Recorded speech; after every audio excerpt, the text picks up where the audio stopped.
하나님 말씀 함께 보겠습니다. 골로새서 2장 6절에서 16절 말씀 함께 보시겠습니다.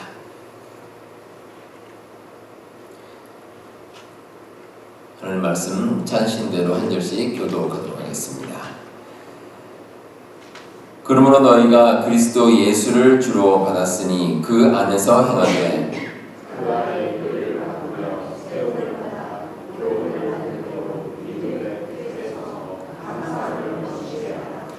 누가 철학과 헛된 속임수로 너희를 사로잡을까 주의하라. 이것은 사람의 전통과 세상의 초등학문을 따름이요 그리스도를 따름이 아니니라.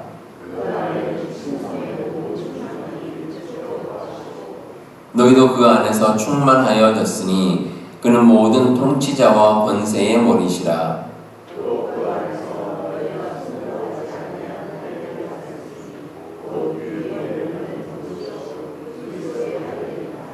너희가 세례로 그리스도와 함께 장사되고 또 죽은 자들 가운데서 그를 일으키신 하나님의 역사를 믿음으로 말미암아 그 안에서 함께 일으키심을 받았느니라.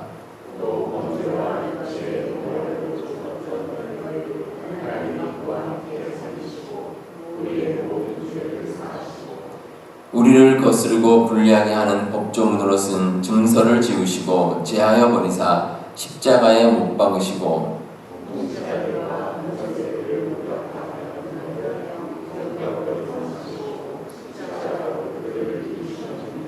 16절 함께 보겠습니다. 그러므로 먹고 마시는 것과 절기나 초하루나 안식일을 이유로 누구든지 너희를 비판하지 못하게 하라. 아멘. 제가 청년 시절에 한국에서 살 때입니다. 하루는 제가 아침에 그 학교를 가기 위해서 집을 나섰는데 그 엘리베이터에서 낯선 사람을 만났습니다.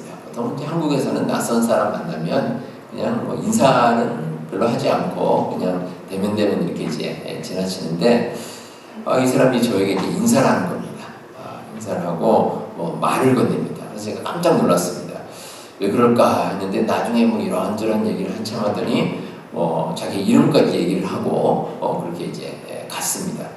참 특별한 사람, 특이한 사람이다라고 이렇게 생각을 했는데 세월이 좀 지나고 몇 년 후에 제가 그 사람을 다시 만나게 됐습니다. 제가 살고 있던 지역에서 국회의원으로 출마를 했습니다. 제가 이제 이유를 알았습니다. 이분이 그런 정치인이기 때문에 그렇게 하시는구나. 그걸 이제 알게 됐습니다. 그래서 저도 이제 그분하고 이제 대화를 나눈 친분도 있고, 제가 가만히 보니까 그분이 아주 그 지역을 위해서 열심히 일을 잘 하시는 분이더라고요. 그래서 나중에 선거 때 찍어드렸습니다. 정치를 하는 사람은 다른 사람들에 대해서 이제 관심이 많이 있어야 됩니다. 사람에 대한 관심이 일단 좀 있어야 됩니다. 그리고 국회의원이라면 자기의 그 지역이죠. 지역에서 어떤 환경이라든지 아니면 혹시 해결해야 될 문제가 없는가, 여기에 대해서 늘 관심을 기울이고 살피는 마음이 꼭 필요합니다. 제가 예전에 한국을 방문했을 때 어느 어르신이 그런 말씀을 하셨습니다. 그 지역의 국회의원이 일을 참 잘한다는 겁니다.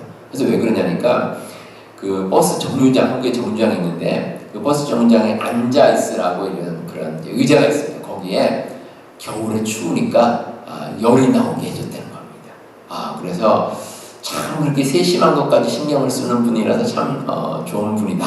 이렇게 이제 얘기하는 걸 제가 들었습니다. 자, 이 정도로 서민의 삶에 관심을 가지는 것이 어쩌면 정치인들이 가져야 될 마음의 자세일 겁니다. 그렇다면 우리 그리스도인들은 어떤 마음의 자세를 가지고 세상을 살아야 될까? 자, 어디에 관심을 둘 것이며 무엇을 중심으로 살아야 되겠습니까? 자, 그 해답이 오늘 설교 제목에 있습니다. 자, 저를 따라 마시겠습니다. 그리스도 예수 안에서 행합시다. 네, 우리가 행해야 될 그 기본, 그 원칙은 예수 그리스도 안에서. 이게 정답입니다. 예수 안에서라는 그 복음성가가 있죠. 그 가사에 보면 예수 안에서 우리 화목됐네. 예수 안에서 우리 기뻐하네. 또 예수 안에서 우리 사랑하네, 예수 안에서 우리 감사하네. 모든 것이 예수 안에서 이루어집니다. 이 세상을 살아가는 사람들은 나름대로 삶의 가치관과 목적이 있습니다. 그리고 그 가치와 목적이 삶의 방향성을 설정을 합니다. 그리스도인이 살아가야 될 삶의 길에는 항상 예수님께서 계셔야 됩니다. 그 이유와 유익이 과연 무엇인지 오늘 말씀을 통해서 함께 한번 살펴보도록 하겠습니다. 함께 읽으신 오늘 말씀이 기록된 골로새서는 그 바울이 감옥에 있을 때, 그래서 옥중서신이다 이렇게 기록을 하고 있습니다. 옥중서신이 이제 4권입니다. 에베소서, 빌립보서, 골로새서, 빌레몬서 이렇게 4권인데 그 중에서 특별히 골로새서는 예수 그리스도가 누구신가 여기에 대해서 아주 자세하게 기록이 되어 있습니다. 6절에 보시면 너희가 그리스도 예수를 주로 받았으니 이런 말씀이 나옵니다. 우리는 예수님을 주인으로 인정하고 받아들입니다. 따라서 예수님은 우리의 삶의 유일한 믿음의 대상이 되십니다. 우리가 세상에서 섬겨야 될 주인은 하나입니다. 우리가 한 사람이 두 주인을 섬길 수 없습니다. 그렇기 때문에 예수님은 우리의 모든 삶의 기준이 되십니다. 아주 중요한 원리입니다. 우리가 어떤 말을 하고 어떤 행동을 하든지 그 기준이 되는 것은 예수님이십니다. 그래서 우리는 6절 하반절 말씀처럼 그 안에서 행해야 됩니다. 여기서 행한다는 것은 뭐든 특별한 것을 하는 것이 아닙니다. 우리의 일상생활입니다. 우리가 이제 아침에 일어나서 먹고 마시고 또 하루의 삶을 살아가는 모든 것들, 그 모든 것들 안에 우리 일상생활 안에 예수님께서 기준이 되셔야 됩니다. 그래야 우리가 올바른 길을 행할 수가 있습니다. 자, 그렇다면 우리가 이렇게 살기 위한 방법이 있을까?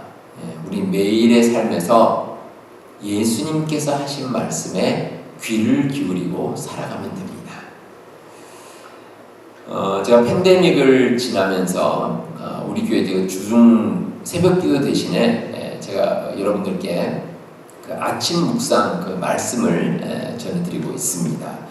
우리 모든 교우들이 이제 매일 아침에 우리 하나님의 말씀을 묵상하고 또 기도하면서 하루를 시작하면 좋겠다라는 그런 마음으로 그런 취지로 시작을 했습니다. 매일 아침에 말씀을 묵상하고 하루를 시작하면 정말 좋습니다. 예수님과 함께하는 시간을 우리가 잠시나마 가지게 되면 그렇지 않은 것보다 훨씬 더 우리의 삶에 유익이 있습니다. 혹시 시간이 부족하시면 제가 이제 카톡으로 여러분들께 이제 보내드리는데 그 카톡에 요즘 나오는 그 전화기는 보니까 아주 좋은 기능이 있더라고요. 그 카톡 글을 누르면 읽어줍니다. 그냥 눈으로 보는 게 아니라 읽어주는 뭐 그런 기능이 있습니다. 제가 얼마 전에 어느 집사님 통해서 이제 그 기능을 발견했는데 뭐 그렇게 할 수도 있고 어쨌든 그 말씀을 보고 또 읽고 묵상하고 또 기도하고 찬송하고 이런 걸 통해서 예수님과의 만남을 가지는 겁니다. 그렇게 하고 하루를 시작하면 참 좋습니다. 이렇게 예수님을 떠나지 않는 삶을 살면 우리의 신앙이 점점 더 깊어집니다. 그 과정이 오늘 말씀 7절에 나옵니다. 먼저 예수님 안에 뿌리를 박으며 세움을 받는다 라고 나옵니다. 우리의 삶의 토대입니다. 토대. 우리가 마치 식물이 이제 뿌리를 박듯이 예수님께 뿌리를 탁 박으면 그 기초가 아주 든든합니다. 그래서 흔들리지가 않습니다. 그리고 이어서 교훈을 받은 대로 믿음에 굳게 서서 뿌리를 박는 것으로 끝나지 않습니다. 이제는 영양분을 빨아들여야죠. 그러니까 예수님께 우리가 교훈을 받은 대로 우리가 자라나는 겁니다. 그러니까 믿음이 점점 성장해 나가는 거죠. 그리고 마지막으로 감사함을 넘치게 하라. 우리가 믿음의 뿌리 받고 믿음으로 성장하면 그럼 열매를 맺습니다. 그리고 그걸 통해서 감사함을 넘치게 할 수 있어요. 넘친다는 것은 이게 물이 이제 흘러 넘치는 것처럼 우리 마음속에 충만한 겁니다. 충만하게 넘치는 겁니다. 자, 여러분들 어떻게 생각하십니까? 이런 삶을 살고 싶으십니까? 그렇다면 자, 6절 처음으로 다시 돌아가서 예수님을 우리의 주인으로 삼는 겁니다. 그리고 예수님을 기준으로 살아가면 이 모든 일을 우리가 행하고 살아갈 수가 있습니다. 사람들은 자기 스스로를 합리적이라고 생각하고 올바르다고 여기는 경향이 있습니다. 사람들이 다 마찬가지입니다. 누구나 마음속에 이런 것이 맞다, 이런 것이 틀리다, 이런 기준들이 다 있습니다. 그래서 삶에 있어서 우선 원칙이 다들 하나씩은 가지고 있습니다. 근데 그런 기준이 때로는 맞지 않을 때가 있습니다. 그래서 조심해야 됩니다. 창세기에 나오는 그 에서와 야곱을 보면 알 수가 있습니다. 이제 에서가 들에서 사냥을 하다가 집에 왔는데 배가 많이 고픕니다.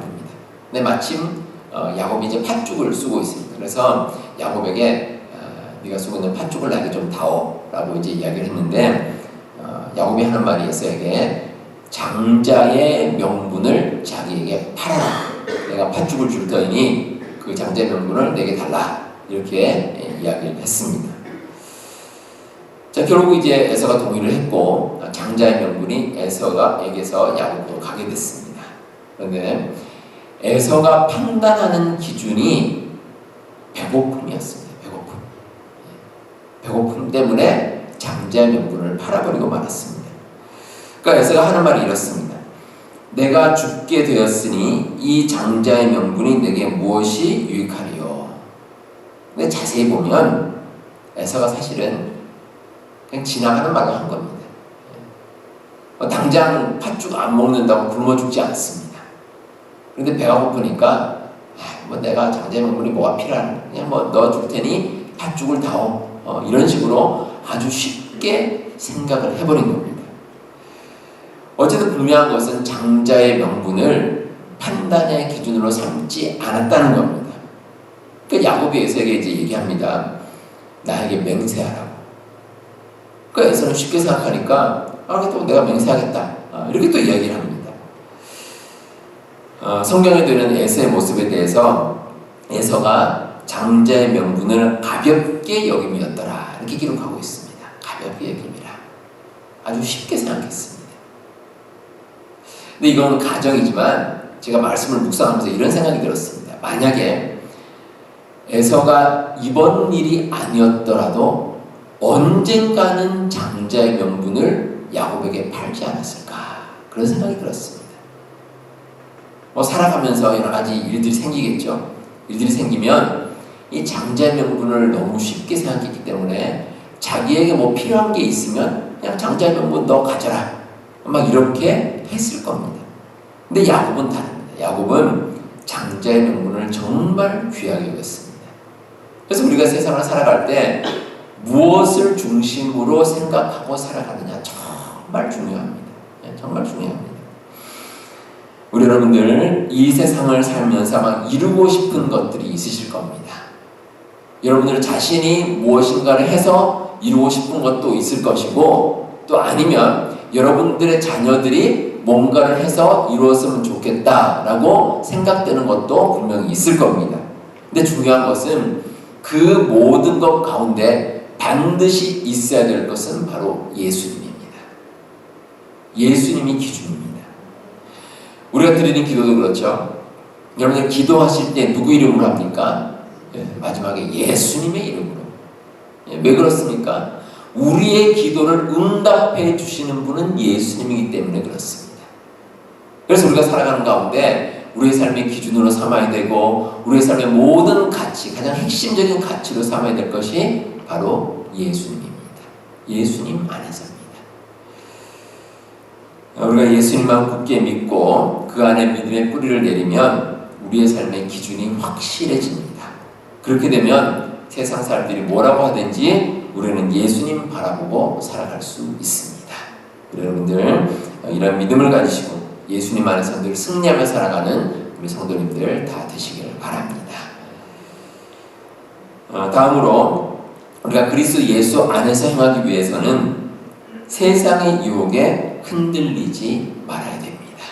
오늘 말씀 8절에 누가 철학과 헛된 속임수로 너희를 사로잡을까 주의하라. 이것은 사람의 전통과 세상의 초등학문을 따름이요 그리스도를 따름이 아니니라. 이렇게 말씀하고 있습니다. 여기서 핵심은 그리스도를 따르는 삶을 통해서 세상의 유혹에 흔들리지 말아야 한다라는 것입니다. 이 세상에는 다양한 주장과 가치들이 있습니다. 다양한 생각들이 있습니다. 근데 그런 생각들이 우리가 볼 때 누가 봐도 이건 틀렸다. 만약에 그런 게 있으면 그건 좀 쉽습니다.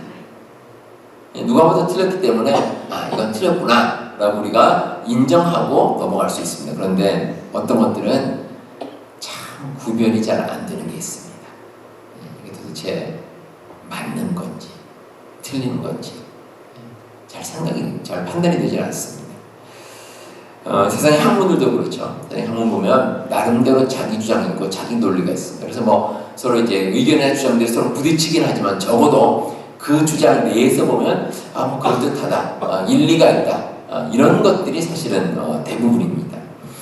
그래서 우리가 사람들이 가진 생각도 그렇습니다. 사람마다 생각이 다 다릅니다.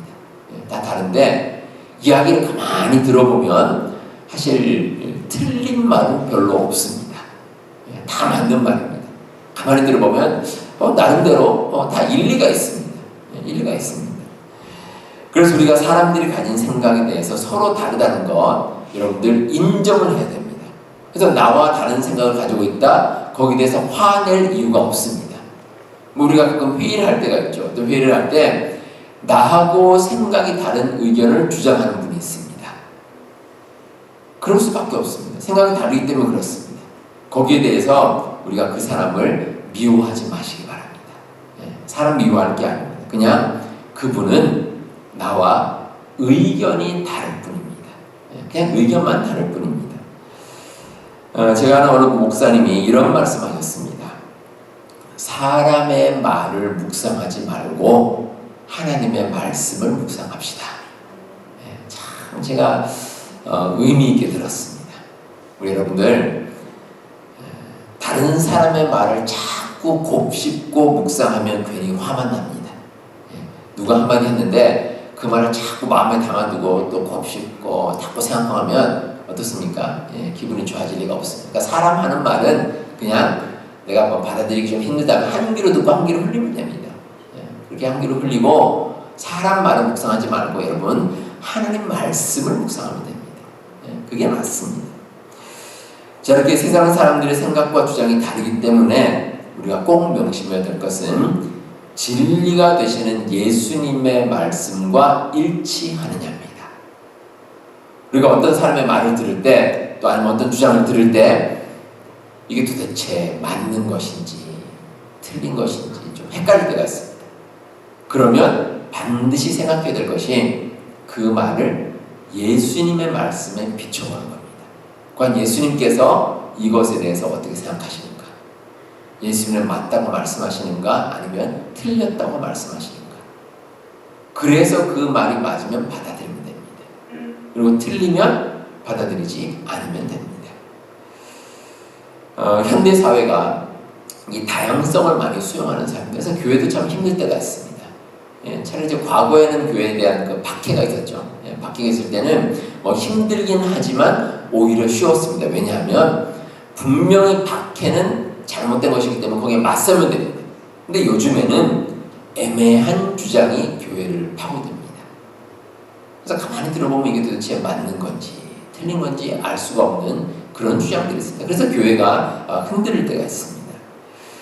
그래서 우리는 더욱더 진리 되신 예수 그리스도를 온전히 믿는 믿음을 가지는 것이 참 중요합니다. 그리고 한편으로는 처음부터 세상의 유혹에 빠지지 않는 것이 필요합니다. 오늘 말씀 8절을 보시면 이 사로잡는다 이런 말씀이 나옵니다. 사로잡는다. 이 원래 뜻이 전쟁에서 포로로 잡혀가는 겁니다. 포로로 잡혀가서 노예로 팔리는 건 이게 이제 사로잡히는 겁니다. 근데 일단 노예가 되어버리면 그 다음에는 빠져나올 방법이 없습니다. 아무런 방법이 없습니다. 우리가 세상의 잘못된 유혹에 빠지는 것도 마찬가지입니다. 거짓 교사들이나 거짓 가르침에 속아서 거기에 빠지면 쉽게 헤어나올 수가 없습니다. 근데 이런 잘못된 속임수가 오늘 말씀해 보시면 세상의 초등학문과 같다라고 이야기하고 있습니다. 그러니까 진리에 전혀 미치지 못하는 거짓과 속임수입니다. 누가 봐도 알 수 있습니다. 누가 봐도 저건 잘못됐구나 라고 알 수 있는 세상의 초등학문, 아주 기초적인 그러한 학문과 같습니다. 자, 그런데 여러분, 거기에 우리가 넘어갑니다. 왜냐하면 거기에 우리 온 마음이 집중되어 버리면 그러면 다른 얘기가 들리지가 않습니다. 사기를 당할 때 그렇죠. 사기 당하는 분들 보면 다른 사람의 말이 귀에 들어오지 않습니다. 제3자가 보면 아주 훤하게 보이는데 정작 본인은 아무 생각이 없습니다. 그래서 잘못된 것에는 여러분들 처음부터 근처에도 가지 않는 게 좋습니다. 그러니까 참 중요합니다. 좀 이상하다고 생각되고 예수님의 뜻에 부합하지 않는다고 생각하면 아예 처음부터 발을 들여놓지 않는 게 좋습니다. 그래서 우리가 잘 알고 있는 시편 1편의 말씀처럼 복 있는 사람은 악인의 꾀를 쫓지 않습니다. 악인의 꾀를 따르지 않습니다. 악인들을 뭐라고 하면 아예 처음부터 귀를 막아버립니다. 절대 따르지 않습니다. 그리고 죄인들의 길에 서지 않습니다. 죄인들이 어떤 길, 잘못된 길로 가자고 하면 그 길에 같이 동조해서 가지 않습니다. 아예 처음부터 막고 차단을 하고 거기서 떠나 있습니다. 그러면 흔들리지가 않습니다. 우리 성도 여러분, 이 유혹이라는 말은 말 그대로 꿰어서 좋지 않은 길로 이끄는 것, 이게 유혹입니다. 그러니까 어찌 보면 그럴듯해 보입니다. 하지만 그 결과는 좋지 않습니다. 여러분들이 이 진리를 꼭 기억하셔서 세상의 유혹에 흔들리지 마시고 예수님 안에서 온전한 삶을 거하시는 우리 모든 성도님들 다 되시길 바랍니다.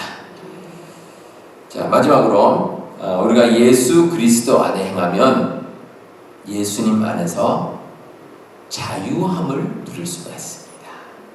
자유롭게 살아갈 수가 있습니다. 자, 당시 그 디모데가 목회하는 이 에베소 교회에서 고로새 교회죠. 고로새 교회에서 논란이 되었던 것들이 있습니다. 할례가 그렇고 안식일이 그렇고 절기가 그렇고 이런 것들이 다 문제가 됐습니다. 자, 하나씩 보시겠습니다. 자, 먼저 할례를 보시면 이 할례는 하나님과 하나님 백성 사이에서 맺은 중요한 언약의 표시입니다. 그래서 아주 소중한 것입니다. 사실 이제 할례라는 것이 이스라엘 백성들에게는 하나님의 백성이 되었다라는 이제 징표인데 대표적인 사례가 모세입니다. 모세. 그래서 여러분들 출애굽기 4장 24절부터 26절에 보시면 이 모세가 자기의 자녀들에게 할례를 행하지 않았습니다. 아마 깜빡 잊어버린 것 같습니다. 그러니까 하나님께서 모세의 생명을 뺏어가겠다 이렇게 이제 말씀하시니까 모세 아내인 십보라가 이제 지혜롭게 얼른 자기 아들들에게 할례를 행했습니다. 근데 할례가 참 좋은 것인데, 근데 그 이후에 유대인들이 이 본질을 변질을 시켜버렸습니다. 그래서 육체적인 할례에 집착을 합니다. 할례라는 형식에 치우쳐서 자유함을 잃어버렸습니다. 그래서 심지어는 이방인들에게도 할례를 강요하면서 할례 받지 않으면 구원이 없다. 이런 식으로까지 이야기를 했던 겁니다. 근데 옳지 않습니다. 오늘 말씀 13절에 나오는 말씀처럼 범죄와 육체의 무할례로 죽었던 우리를 하나님께서 예수님을 통해 살리셨다라고 말씀하고 있습니다. 할례 자체보다는 예수님을 통한 죄의 용서와 구원이 더 중요하다는 것입니다. 자, 그 다음으로 나오는 것이 먹고 마시는 것. 이것도 마찬가지입니다. 자, 먹고 마시는 이 주제에 대해서는 우리가 이제 금요예배 시간에 함께 이제 나눠봤는데, 디모데전서 4장 4절에 하나님께서 지으신 것이 모든 것이 선하기 때문에 감사함으로 받으면 버릴 것이 없다라는 말씀이 나옵니다. 그러니까 하나님께서 주신 모든 것은 선한 것입니다. 그러니까 거기에 대해서 왈가왈부할 필요가 없습니다. 우리가 그 말씀을 받아들이면 어떻습니까? 우리가 먹는 것에 대해서도 자유할 수가 있습니다. 자유롭게 할 수가 있습니다. 마지막으로 안식일이나 절기입니다. 하나님께서 원하시는 바는 단순합니다. 십계명에 나오는 말씀처럼 안식일을 기억하여 거룩하게 지키면 됩니다. 근데 유대인들은 뭐 조건이 많죠. 안식일에 이래야 된다, 저래야 된다, 뭐 이것도 하지 말아야 된다, 저것도 하지 말아야 된다 이렇게 말하는데 사실은 안식일은 그냥 글자 그대로 쉬는 날입니다. 편안하게 쉬면서 하나님 주시는 그 은혜를 체험하는 그렇게 살아가면 됩니다. 그러면 자유할 수가 있습니다. 오늘날은 세상이 많이 변화되고 많이 복잡해졌습니다. 근데 교회도 그렇습니다. 이 교회 전통 가운데 어떤 것은 지켜야 될 것도 있지만 또 어떤 건 시간이 지남에 따라 변화되어야 될 것도 분명히 있습니다. 중요한 것은 우리가 예수 그리스도를 기준으로 삼고 살아가는 것입니다. 그러면 자유할 수가 있습니다. 예수님께서 말씀하시듯이 진리를 알지니 진리가 너희를 자유하게 하리라. 그래서 이 말씀에 따라서 사도 바울도 고린도후서 3장 17절에 주의 영이 계신 곳에는 자유가 있느니라 이렇게 고백하고 있습니다. 우리 주님께서 함께 하시면 우리가 자유롭게 살아갈 수가 있습니다. 근데 이를 위해서 필요한 것이 있습니다. 우리의 마음이 주님께로 향하는 것. 그 마음이 있으면 그러면 흔들리지가 않습니다. 일전에 중고등부 단기 선교 기금 마련을 위해서 바자회를 했습니다. 바자회에 이제 많은 물품을 내놓으셨는데 제가 그 물품들을 보면서 이런 생각이 들었습니다. 저 물건들이 그래도 처음 구입할 때는 꼭 가지고 싶어서 구입한 것이 아닐까 이런 생각이 들었습니다. 근데 여러분 그 물건들은 똑같습니다. 물건은 똑같은데 어떻습니까? 우리의 마음이 달라진 거죠. 우리 마음이 달라진 겁니다. 우리가 근데 여기서 힌트를 얻으면 우리의 마음을 바꾸면 우리의 삶은 똑같을지라도 우리가 다른 마음으로 접근할 수가 있습니다. 여러분 살아가는 가운데 우리의 삶에 만족과 감사를 찾는 연습을 하면 그러면 그 안에서 참된 행복을 누릴 수가 있다는 겁니다. 우리의 삶을 사실 보면 뭐 어제나 오늘이나 비슷합니다. 오늘이나 내일이나 크게 다르지 않습니다. 중요한 것은 내가 바라보는 시간입니다. 내 마음이 변하고 내가 정말 우리 주님 안에서 예수님 안에서 모든 것을 바라보고 살아가면 그 안에 참된 기쁨이 있고 참된 행복이 있습니다. 그리고 그 안에서 우리가 참된 자유를 누리고 이 세상을 살아갈 수 있습니다. 우리 성도 여러분, 우리가 누리는 참된 행복의 길은 바로 예수님 안에 있습니다. 이 진리를 알고 따라가면 우리의 삶은 순탄한 길로 나아갈 수가 있습니다. 우리 삶 가운데 정말 길이요, 진리요, 생명이 되시는 우리 예수님께 모든 것을 맡기고 그 안에서 참된 행복을 누리시는 우리 모든 성도님들 다 되시기를 바랍니다.